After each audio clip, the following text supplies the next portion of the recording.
Friends, welcome to exam capsule.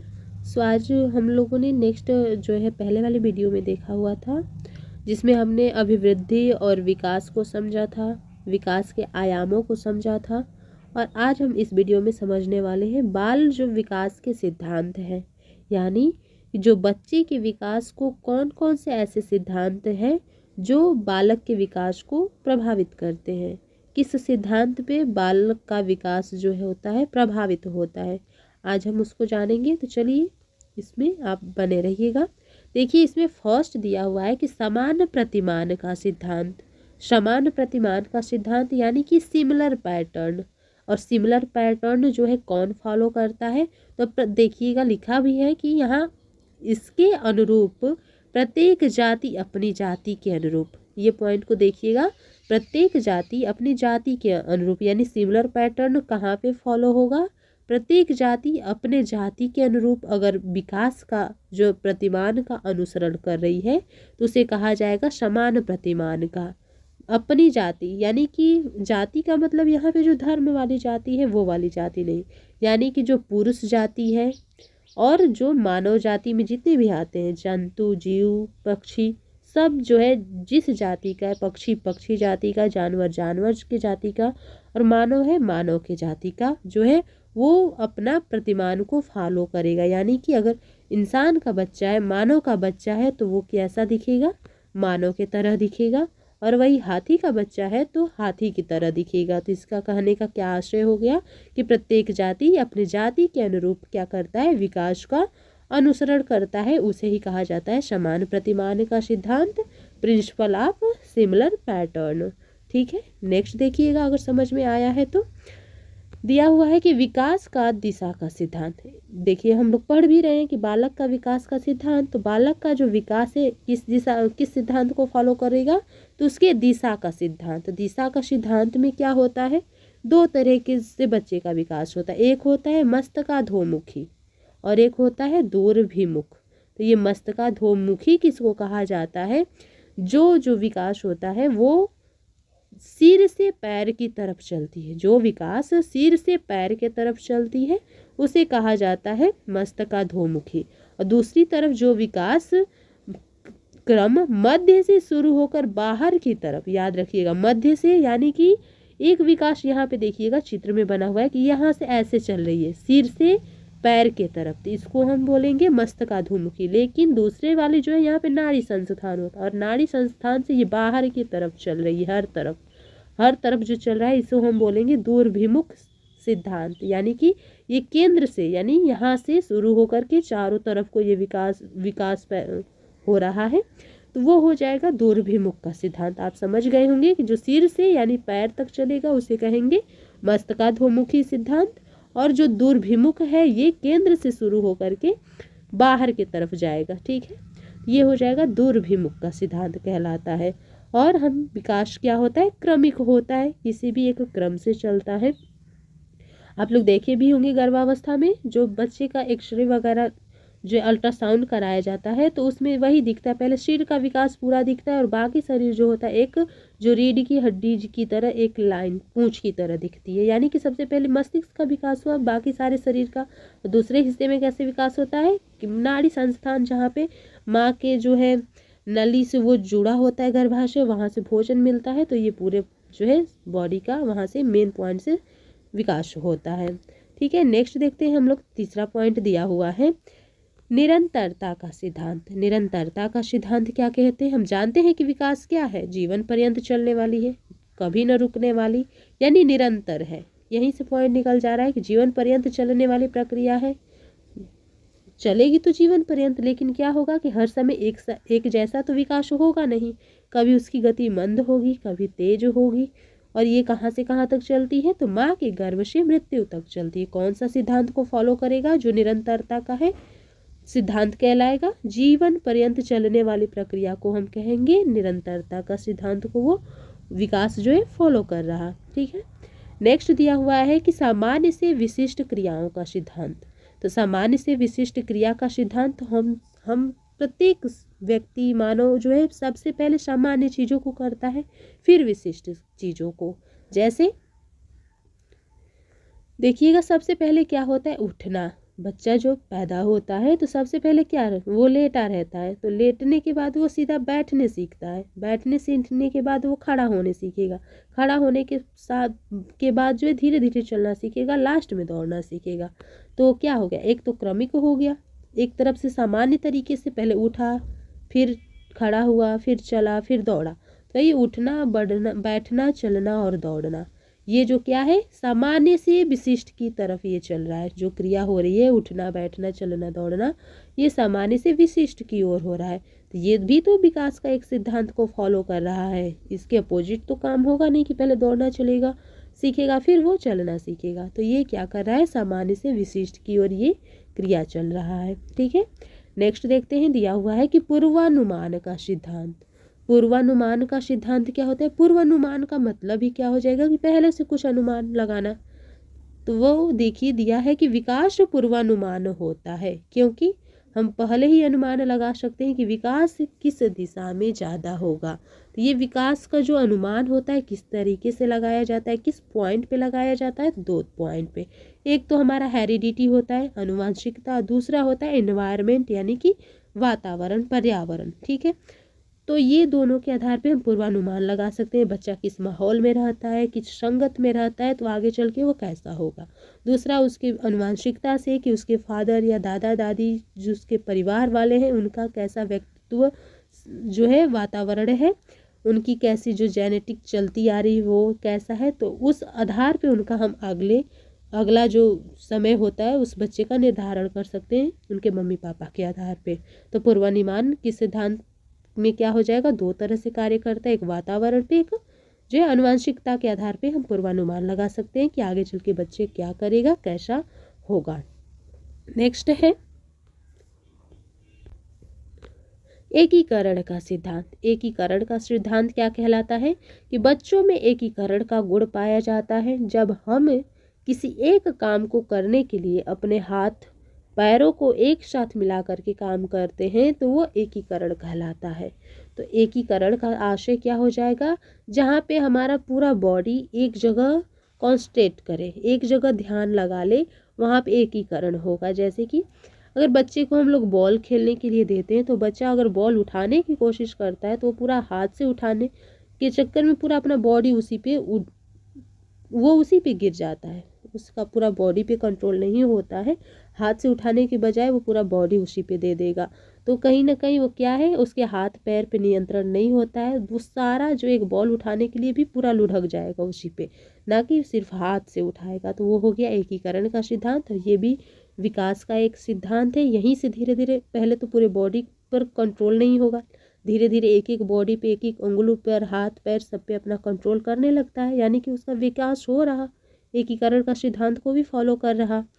Next देखते हैं, दिया हुआ है 7वां नंबर, व्यक्तिगत विभिन्नता का सिद्धांत। ये तो आप सभी जानते ही होंगे, हम सब व्यक्ति जो है पूरे संसार में जितने भी लोग हैं सब में कुछ ना कुछ विभिन्नता पाया जाता है। किसी का भी जो है व्यक्तित्व गुण कुछ भी एक दूसरे से मैच नहीं करेगा, कहीं ना कहीं विभिन्नता जरूर मिलेगी। ठीक है, उसमें दिया है कि बच्चों का विकास व्यक्तिगत विभिन्नता के अनुसार चलता है, किसी में विकास की गति तेज तो किसी में कम होती है। ठीक है, तो विभिन्नता के अनुसार चलता है।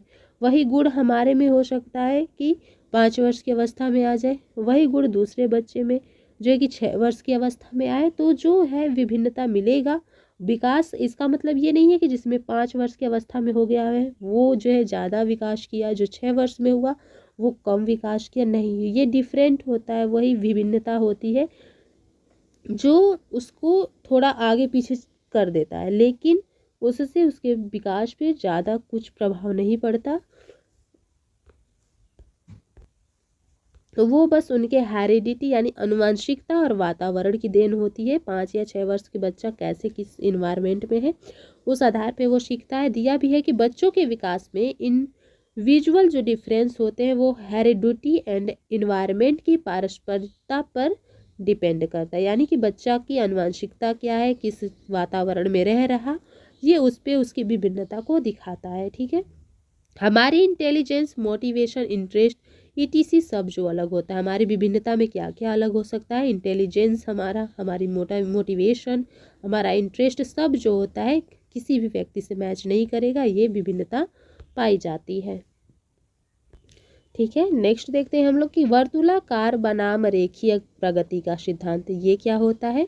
तो विकास कभी भी रेखीय नहीं होती, विकास कभी भी रेखीय नहीं होती, मतलब ये सीधा रेखा है और विकास सीधा ऐसे नहीं चलता है, ये कभी भी सीधी रेखा में नहीं चलती, कभी उसकी गति धीमी तो कभी तेज होती है। वर्तुलाकार मतलब कि आप एक गोला बना लीजिए, ठीक है, तो ये इसमें जो है विकास जो होगा यहाँ से अगर चलेगा तो यहाँ पे ज़्यादा एफर्ट लगाना पड़ेगा ऊपर जाने के लिए, ठीक है, यहाँ पे ये मीडियम में जाएगा, यहाँ से वो ढलान आ जाएगा तो यहाँ पे वो जल्दी से प्रोग्रेस करेगा, यहाँ पे आएगा तो फिर इसको चढ़ने में दिक्कत होगा, थोड़ा इसको ज़ोर से लगाना पड़ेगा, ठीक है। तो यही होता है जो ये सर्कल है, इसमें अगर हमको चलना होगा तो यहाँ से स्टार्ट किए चलना, तो यहाँ तो जल्दी से थोड़ा एफर्ट लगाएंगे तो पहुँच जाएंगे, यहाँ जाने के लिए थोड़ा और एफर्ट लगाना पड़ेगा यहाँ, लेकिन यहाँ से यहाँ तक आने के लिए वो ढलान पड़ेगा, यहाँ पे जल्दी आ जाएगा। यानी कि बच्चे का अगर नींव यहाँ पे मजबूत हो गया, अच्छे से पढ़ लिया तो आगे चल के मुश्किल नहीं होगी,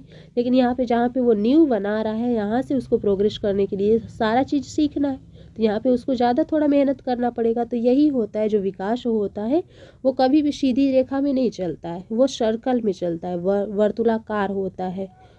वर्तुलाकार मतलब कि कभी यहाँ पे गति तेज होगी और यहाँ पे गति जो तेज होगी और यहाँ पे धीमी होगी, यानी कि ये एक समान नहीं होगा। यही होता है वर्तुलाकार बनाम रेखीय प्रगति का सिद्धांत। नेक्स्ट दिया हुआ है कि अंतर संबंधित विकास का सिद्धांत। देखिए अंतर संबंधित विकास का सिद्धांत क्या होता है।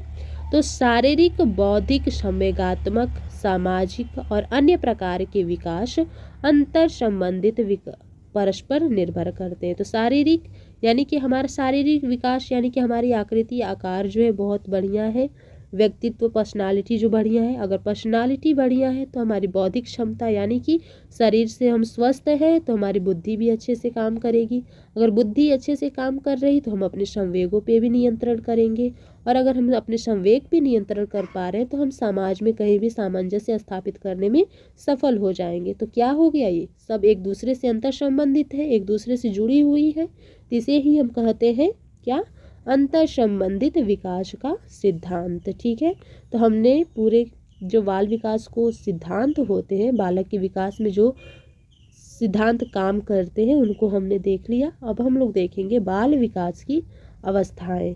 बाल विकास की अवस्थाएं कितनी होती हैं ये जानेंगे हम लोग। ठीक है, तो हम लोग देखेंगे बाल विकास की अवस्थाएं, जिसमें दिया हुआ है, इसमें मुख्यतः 5 स्टेज बताया गया है, जिसमें पहला होता है प्रसवपूर्व। प्रसवपूर्व यानी प्री नेटल स्टेज, यानी कि ये कितने दिन का होता है प्रसवपूर्व। तो जो गर्भावस्था का समय होता है वो 9 महीने या 280 दिन का होता है। ये कब से शुरू होता है, तो यह अवस्था माता के गर्भाधान यानी जब गर्भधारण होता है तब से शुरू होता है, उसे कहते हैं प्रसवपूर्व जो है अवस्था। दूसरी अवस्था कैसी होती है, शैशवावस्था यानी इनफैंसी स्टेज। इनफैंसी स्टेज कब से कब तक होता है, याद रखिएगा, जन्म से 2 वर्ष तक। इनफैंसी स्टेज कब से कब तक, जन्म से 2 वर्ष तक। इसमें क्या क्या होता है कि इस अवस्था में शिशु पूर्ण रूप से माता पिता पर निर्भर रहता है। बिल्कुल, अब इतना छोटा बच्चा है तो किस पे निर्भर रहेगा, माता पिता पे निर्भर रहेगा। उसका व्यवहार मूल प्रवृत्तियों पर आधारित होता है। मूल प्रवृत्ति यानी कि वो अपने मूल जो इंद्रियां होती है, अभी इंद्रिय से वो अपना सारा जो है उसकी प्रवृत्ति कंट्रोल होता है।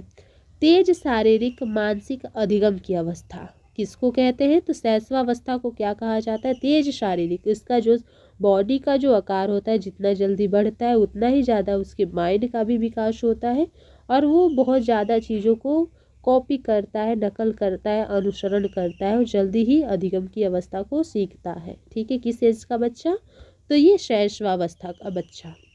नैतिकता का अभाव होता है, चूँकि वो माता पिता पे निर्भर रहा बच्चा अभी स्वयं से अपना कोई कार्य नहीं कर पा रहा है, तो उसमें नैतिकता भी अभी नहीं डेवलप हुआ रहता है, माता पिता पे निर्भर होता है, नैतिकता का उसमें अभाव पाया जाता है। तीसरा स्टेज देखेंगे पूर्व बाल्यावस्था। पूर्व बाल्यावस्था क्या होता है, बाल्यावस्था को 2 भाग में बांटा गया, पूर्व बाल्यावस्था और उत्तर बाल्यावस्था।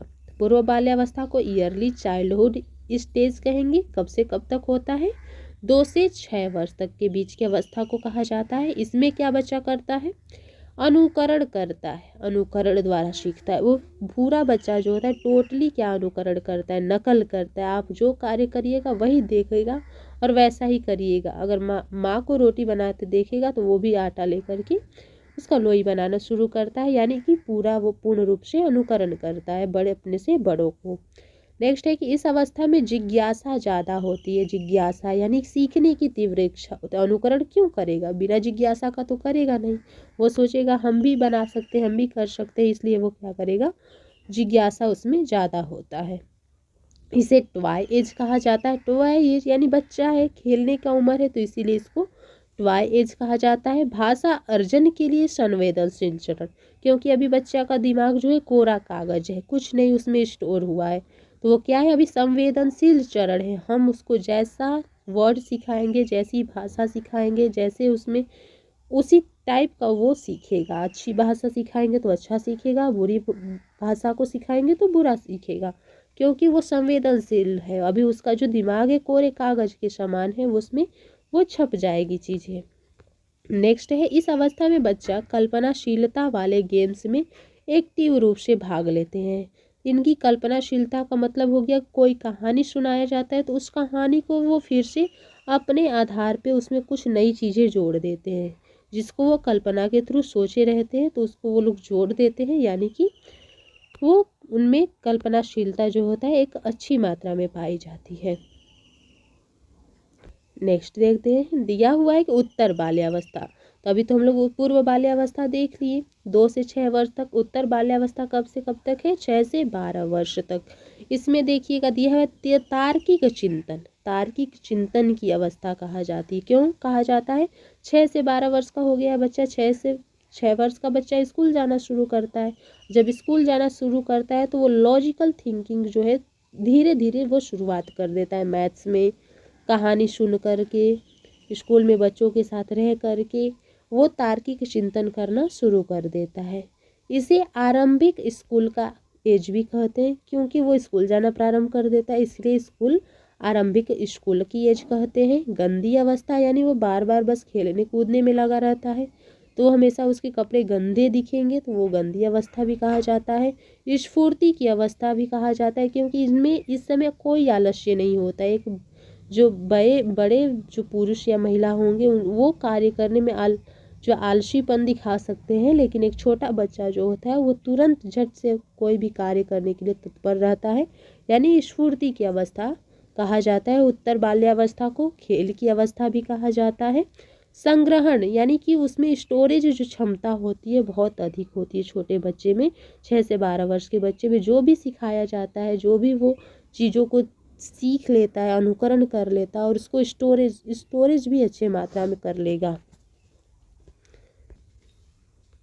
इसे टोली या समूह या गैंग एज भी कहते हैं। जो बच्चे छोटे होते हैं वो एक समूह में, देखिएगा चित्र में भी है यहाँ पे, ये समूह में रहते हैं, तो इनको क्या कहा जाता है, टोली या समूह की अवस्था भी कहा जाता है। और अनोखा काल कहा जाता है किसको, 6 से 12 वर्ष के बच्चे को अनोखा काल, क्योंकि इनके ऊपर अभी कोई भी प्रेशर नहीं होता है। ये जो होता है फ्री होते हैं खेलने खाने और पढ़ने के लिए, तो इसीलिए इनको कहा जाता है अनोखा काल। और यही एक ऐसा काल होता है जहाँ पे बच्चा मानसिक शारीरिक रूप से एक अच्छे तरीके से सीखता है, बहुत जल्दी अनुकरण करता है। तार्किक चिंतन भी शुरुआत इसी अवस्था में शुरू होता है। तो जो प्रारंभिक अवस्था होता है जहाँ से बच्चा शुरुआत करता है, वो इसके लिए बहुत ही अनोखा काल होता है हर एक नई चीज़ को सीखने के लिए। ठीक है, देखते हैं हम लोग किशोरावस्था को। किशोरावस्था का पीरियड है 12-13 से 18 वर्ष। 12 या 13 से 18 वर्ष ये जो है किशोरावस्था का जो है टाइम पीरियड है। ठीक है, इसकी विशेषताएं क्या है कि ये जीवन का सबसे कठिन काल होता है। कठिन काल तो है, अगर हम लोग देखेंगे तो इनके जो शरीर में जो बदलाव आते हैं उसमें भी क्या होता है, हार्मोन्स बदलते रहते हैं, इसलिए उतार चढ़ाव होता रहता है, उनका मन उथल पुथल होता रहता है। और बाकी वो जो क्या करते हैं कि नए एक समाज में इंटर करते हैं, वो बच्चे से अब थोड़ा सा बड़े होने लगे, एडल्ट में आने लगे, इसलिए उनके लिए जो है कठिनाइयों का सामना करना पड़ता है, इसलिए उनके लिए ये कठिन काल भी कहा जाता है। ठीक है। दूसरा पॉइंट है संघर्ष, तनाव, आंधी तूफान और उलझन की अवस्था। क्यों कहा जाता है? वही है, इनका स्टेज, इन लोगों का स्कूल एक चलता रहता है। मैक्सिमम देखिएगा तो ये बच्चे जो होते हैं 10th का एग्ज़ाम्स स्टार्ट रहता है, 10th में रहते हैं उन लोगों को एग्ज़ाम्स के, और समाज सोसाइटी छोटे बच्चों के बीच में उनको कहा जाएगा कि तुम बड़े हो गए हो, बड़े बच्चों के बीच में कहा जाएगा कि भी तुम छोटे हो। तो ये उनके दोनों के बीच की ये कड़ी होते हैं, इसलिए वो उलझन में फंसे रहते हैं कि हम छोटों में गिनती होती है या हमारी बड़ों में, और उनके लिए हर एक तरह से बदलाव की अवस्था होती है, इसलिए इनको आंधी तूफान की अवस्था कहा जाता है। विषम लिंगी आकर्षण देख भी सकते हैं चित्र में, यहाँ पे कॉपी एक्सचेंज या किसी भी पॉइंट से उनके अंदर एडल्टों में विषम लिंगी आकर्षक आ जाता है। नए नए हार्मोन्स बनते रहते हैं इस वजह से भी। नेक्स्ट है कि इस अवस्था को स्वर्ण काल या गोल्डन एज कहा जाता है। क्यों कहा जाता है? कि यही जो समय होता है इनके भविष्य का निर्धारण करता है, वो किस रास्ते को अपना रहे हैं, किस क्षेत्र में जाना चाहते हैं, यही उनका एक नींव होता है, बेसिक नींव जो तैयार होता है, इसीलिए इसको कहा जाता है गोल्डन एज। नेक्स्ट है कि इसमें अवस्था में वीर पूजा की भावना होती है। इसमें बच्चों में जो पराक्रम की भावना होती है, देशभक्ति की भावना होती है, वो कुछ कर गुजरने का उनमें एक जो होता है जोश होता है। ठीक है, तो इसमें दिया हुआ है कि इस अवस्था में बच्चे अमूर्त चिंतन करते हैं। अमूर्त चिंतन का मतलब होता है कि वहाँ पे अब इनको समझाने के लिए कोई भी मूर्त चीज़ों को रख कर के उदाहरण देने की आवश्यकता नहीं होती है। वो इनको हम बातों से भी समझा सकते हैं, वो खुद थॉट कर सकते हैं, किसी भी समस्या के जो है उसका सॉल्यूशन वो खुद निकाल सकते हैं अमूर्त चिंतन के माध्यम से। ठीक है, तो ये रहा हमारा जो है बाल विकास की अवस्थाएं, जिसको हमने देख लिया। अब हमारा नेक्स्ट टॉपिक है बुद्धि, जिसको हम लोग नेक्स्ट देखेंगे इसको।